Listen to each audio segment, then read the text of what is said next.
1025. urtea. Gipuzkoako lehen aipamen idatzia historian milurteko bat atzera eginda aurkitu dezakegu, orain arte dakigunagatik behintzat. Hitz hau erabili zen, Ipuzkoa.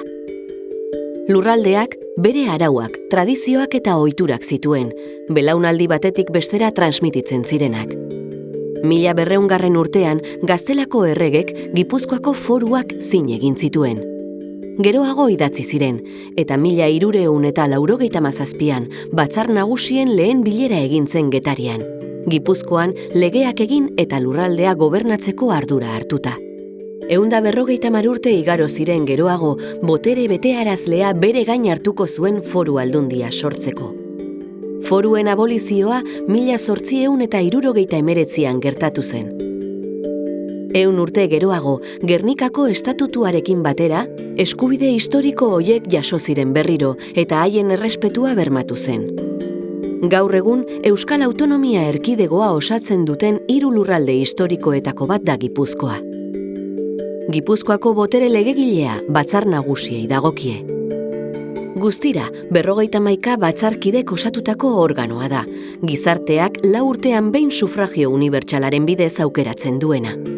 Batzar Nagusiek aukeratzen dute nork gobernatuko duen lurraldea, alegia, nor izango den diputatu nagusia, hari baitagokio aldi berean bere lantaldea osatzea, diputatuen kontseilua.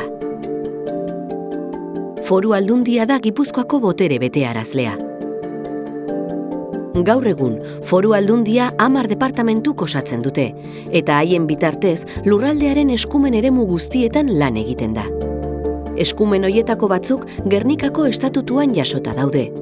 Ogasuna, bide azpiegiturak edo lurralde antolaketa. Aldundiak urtero onartzen ditu bere aurrekontuak.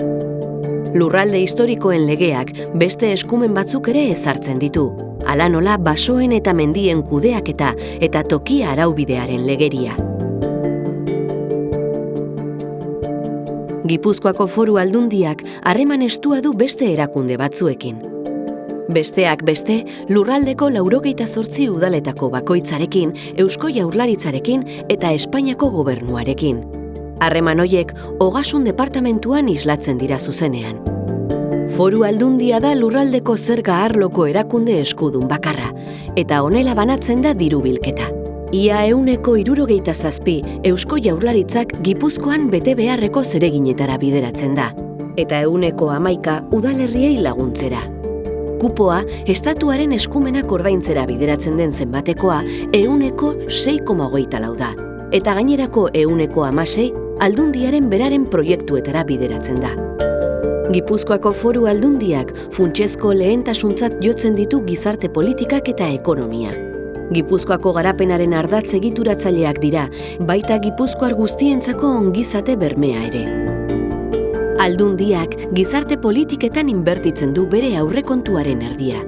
Gipuzkoak bere ongizate sistema propioa du, gizarte babeseko sare aurreratu batean oinarritua. Egunez egun garatzen eta indartzen ari da, zaintza eredu gero eta pertsonalizatuago, berritzaileago eta komunitarioago baten bidez. Industriaren arloa, gehien bat enpresa txiki eta ertainek osatuta dagoena, Gipuzkoako ekonomiaren bizkarrezurra da, eta lurralde orekatu bat izaten laguntzen du. Jarduera ekonomikoa eta aberastasuna sortzea funtsezkoa da, zerbitzu publikoak bultzatzeko eta gizarte ongizatea hobetzeko, etengabe eraldatzen ari den munduaren errealitateari aurre egitea ahalbidetuko duten azpiegitura eta proiektu berritzaileak garatzea ahalbidetuz. Gipuzkoak erronka berriei egin behar die aurre, klima aldaketari, biztanleriaren zahartzeari eta digitalizazioari. Aldundiak elkarlanean eta gardentasunez heltzen die erronka hoiei eta Gipuzkoako gizartearen parte hartzea sustatzen du.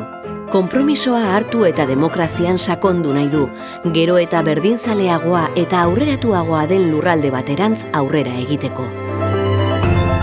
Erronka hoiei guztiei erantzuteko, 1800 pertsonak egiten dute lan egunero aldundiaren egoitzetan.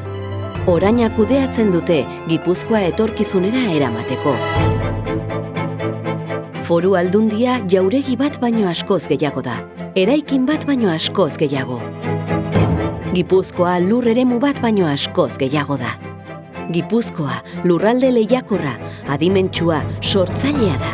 Familia eta adiskidetasuna baloratzen dituzten langileek osatzen dute, eta elkartasun eta bizikidetza beren bizitza eredu bihurtzen dute.